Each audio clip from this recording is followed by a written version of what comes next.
The Regent's Reign, Chapter 16, Outside Perspective. Sir Boris had been stationed at the port of Gedrif for 5 years. It was a crucial posting, as Gedrif was one of the only ports the Kingdom of Camelot had. There were at least 2 knights posted there at all times, along with a large squadron of guards, but in an effort to keep corruption and bribery to a minimum, the post only lasted 5 years, with a new knight coming in every 2.5 years. Boris was pleased to be going back to Camelot. He'd left shortly after one of the more exciting tournaments Camelot had ever had. He'd been knocked out early, but counted his lucky stars he'd never faced Sir Valiant, who'd been cheating. His treachery only revealed when the snakes on his shield emerged without his command in an attempt to kill the prince.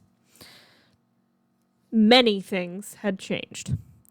News was slow to travel, but the word of Lady Morgana's fall from grace was jarring, to say the least. She had been so kind, but a lot could change in a year, let alone 5. He was greeted warmly enough. Sir Leon, still first among the knights, clapped him on the shoulder. "Sir Boris, how was your journey?" he asked. "Well enough. Glad to see the citadel still standing," he said with a slight laugh. "If you've the strength for it, afternoon training is about to begin. Should be interesting. Arthur's squire is moving up." "Galahad? About time." "No, I forget how long you've been away. Galahad was knighted almost 2 years ago. He's a new squire, Willis, son of Lady Emma of Gedrif," Leon said, nodding to the stable boy who took Boris's horse. "And he's to be tested against Arthur already?" Boris asked, following as Leon led the way to the training field. "Not quite. As I've said, things have changed. He's not ready to face Arthur just yet, but he might be ready to move up in training." "Ah, no more skivvying like poor Galahad did for years. I'm shocked Arthur let him be knighted.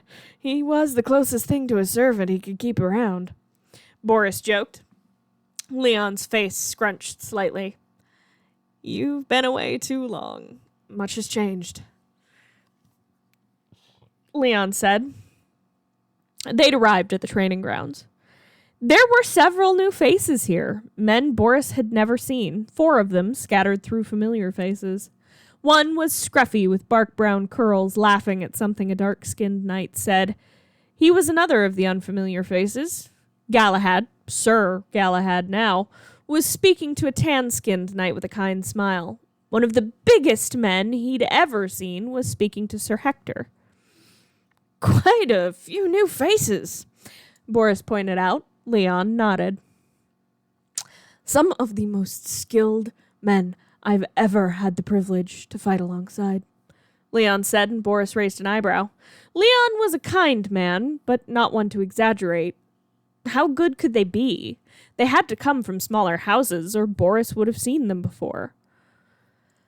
"All right, Willis, you want to move up in training?"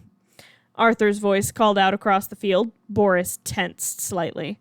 Arthur was vicious on the training field. He had to be, sure, but Boris still remembered being used as target practice when the prince had an issue to work through. But the blonde was not smirking at the boy of maybe 16. He was smiling, a kind sort of smile that Boris had not seen on the field before. "Yes, sire," the boy said, grinning and bouncing from foot to foot. "Very well. You're not ready to take the knight's test yet, but we can move you up in training if you beat the opponent I set you. Merlin," Arthur called. Boris frowned. Who was Merlin? He didn't remember any knight by that name. None of the new men moved. "Well, come on. We're not getting any younger," Arthur called, but he didn't sound annoyed. He sounded almost playful. Boris was very confused at this point, even more so when the answer came. "If you want Sir Kay to be able to use his wrist in the next week, you're going to have to give me a minute." The voice was female, coming from the medic's table. Gaius was not there as he usually was for larger training sessions. Instead, a girl sat, wrapping Leon's old squire's wrist in linen. "No, sire, please, this is cruel," Willis begged. Boris couldn't help but agree. The poor girl didn't stand a chance. "You asked to move up. If you want to move up, you'll have to best the top of the next training class. That's Merlin at the moment," Arthur said, shrugging. Boris pulled a face. What sort of joke was this? It had to be one. After all, even the new knights were stifling laughter, and those that had been sparring were stopping to watch. If he was being cruel, he'd have set you to fight one of the table," Sir Kay called, rubbing his wrist. The girl swatted his hand. "Leave it be. You won't heal faster rubbing it," she said, and Boris blinked. Who in the name of God was this? She stood from the table and looked around. Sir Leon stepped from Boris's side and picked up a quarterstaff, tossing it to the girl. It was a nice-looking weapon, tipped at both ends with solid steel. It was well-balanced and reinforced with what looked to be decorative steel. It was made in the shape of vines, but Boris could see that the design was more than decoration, as it would keep the staff from shattering easily when struck with an edged weapon. "Go easy on me?" Willis joked, looking far more intimidated than he should, facing down a girl. "An enemy isn't going to go easy on you. She's not to go easy on you," Arthur called from his place by the weapons rack. "Last a solid minute in a fight with her, and I'll consider moving you up to more intensive training." The girl, Merlin, grinned. The smile was what did it. Boris did know her. She was the prince's maid. He hadn't recognized her, and why would he? She was in light plate mail and an armored corset. Her brown skirt wasn't anything spectacular, but the mail she wore was finer than he'd ever seen on any servant. Castle-forged steel, if he was any judge. It looked like the work of the royal armorer. At least, if the Pendragon crest worked into the body of the corset was any indication. "You could concede now. It would only take a word," she said, lazily spinning the staff in a similar fashion to the way the prince spun his sword. "No, I can do this," Willis said, steeling himself for the fight. "Best of luck," Merlin said as Willis pulled his sword. Arthur flipped the hourglass, calling for them to begin. Boris winced, waiting for the poor girl to be humiliated. The whack of steel on steel had him raising eyebrows as Merlin twirled her staff expertly. Both combatants were helmetless, something Willis was no doubt regretting as he barely ducked the second blow. He struck out, Merlin dancing back from the blade. She deflected another blow, bringing her staff around to catch Willis in the ribs before he could block it.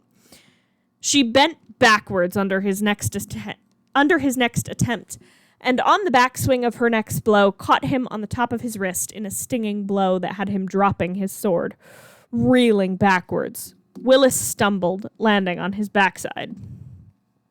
"Do you yield?" Merlin asked, leaning on her staff. Willis sighed. "One of these days, I'm going to get past you," he said, a slight laugh in his voice. "One day. Not today," she said, grinning and holding out a hand to the young squire. "You did well. Almost a full minute," Arthur said. He had a proud grin on his face, and Boris frowned. Arthur would usually hurl insults at the squires who lost. Let alone a girl. Let alone lost to a girl. This didn't make sense at all. Arthur patted his squire on the shoulder and took Merlin's hand, pecking her on the cheek. Boris's eyes nearly fell from his head. The prince was being open about an affair he was having with a serving girl? Looking around for the reaction, Boris was even more shocked. Those that were watching the exchange between the prince and the servant were smiling, as though this was a simple lord and lady out courting. Nothing in Camelot made sense anymore. "You've been away too long, Sir Boris. Things have changed. If you want to spar, try Sir Gawain. He's been looking for a good challenge. If I remember rightly, and you've not gotten rusty, you might make it a full 2 minutes against him," Leon joked. Boris shook his head.